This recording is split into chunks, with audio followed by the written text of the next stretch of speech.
Students at the University of Wisconsin-Stevens Point sometimes complain about the food on campus. They say the rice is undercooked, the pasta is overcooked, and there's just not enough to choose from. Hey,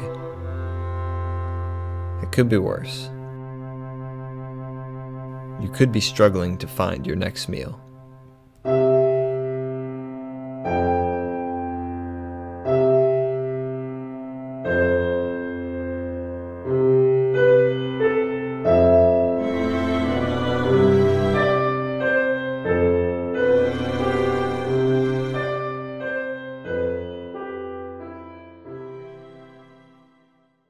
We started the cupboard because we wanted to find a program that would service the needs of students and also provide an ongoing volunteer opportunity for the university students.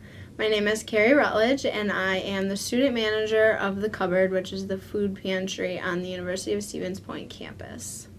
The cupboard is special because it is focused just for students. We try to be accommodating and make it as simple as possible. I know if you go to some other food pantries around town, there's a ton of paperwork to fill out. You have to bring all these forms. So really we were just trying to make it as simple as possible for students to get in and get out and help them. The cupboard is important for the students because a lot of students have had to choose between either going to school and starving or eating and not going to school or paying their bills. So what we're trying to do is create higher academic success by eliminating the hunger factor out of their lives. And then they have meals for the week to get them through and can focus more on their homework. All the food is donated, or we receive donated monetary donations that we purchase supplemental food with as well. I use the cupboard once a week or once every other week, depending on how often I need it.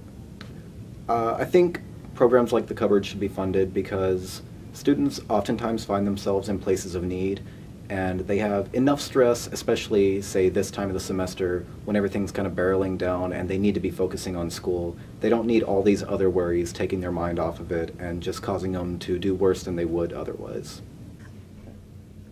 Interacting with the students, they are so grateful and appreciative of everything we've been doing. They just can't say thank you enough. When a student comes in, the volunteer will ask if they have a student ID. If they are a new client to the cupboard, then we'll start a folder for them. They will be asked to fill out an intake form and a liability waiver. And then after all the information is filled out, they will, the volunteer will talk about the prepackaged bags that they receive, which have waffle mix, ramen noodles, soup, corn, spaghetti noodles, and sauce. And then the client will be able to go around and choose their own food from each category as well. We have 12 volunteers this semester, and next semester we are actually upping that number to 15 just because of how busy it is, and we're trying to let the students get in and out quicker.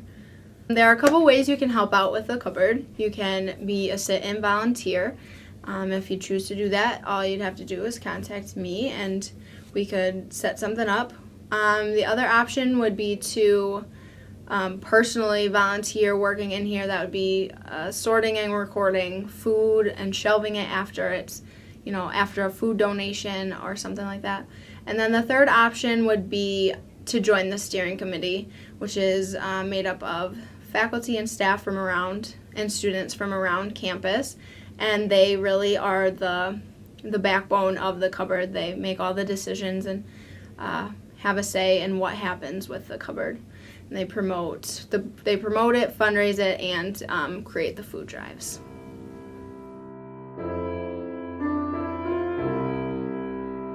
The cupboard is an amazing resource for students. But what if you're not a student? In Portage County, the number of emergency food requests has risen significantly in the past 3 years. Since 2001, the poverty rate in Wisconsin has increased faster than in any other state. Fortunately, there are some willing to help.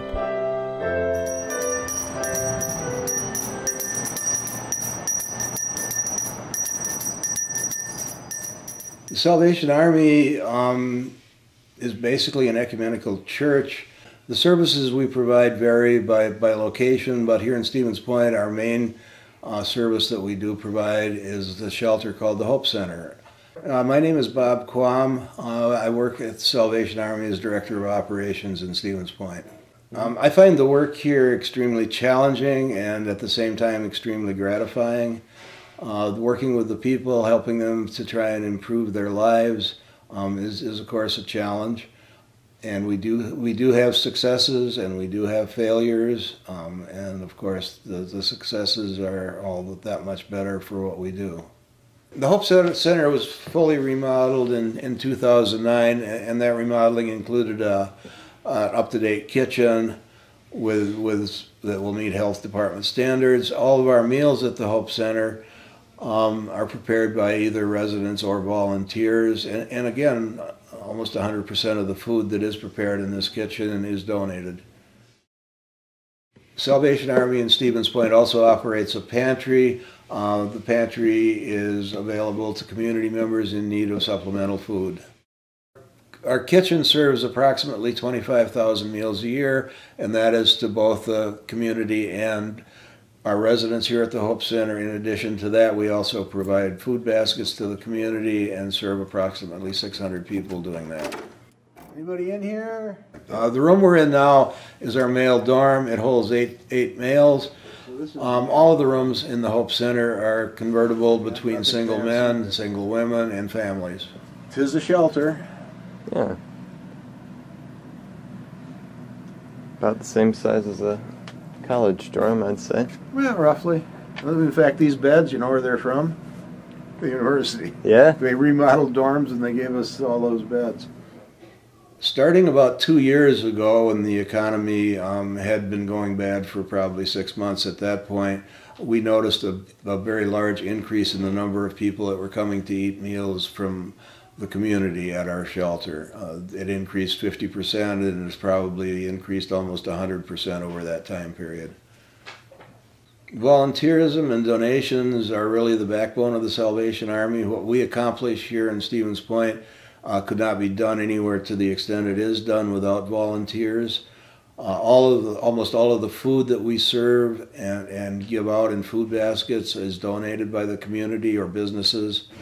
So to do without volunteers would severely hamper what we do. Our Red Kettle campaign it actually requires over 4,000 hours, and we hope to fill as much of that as possible with volunteers.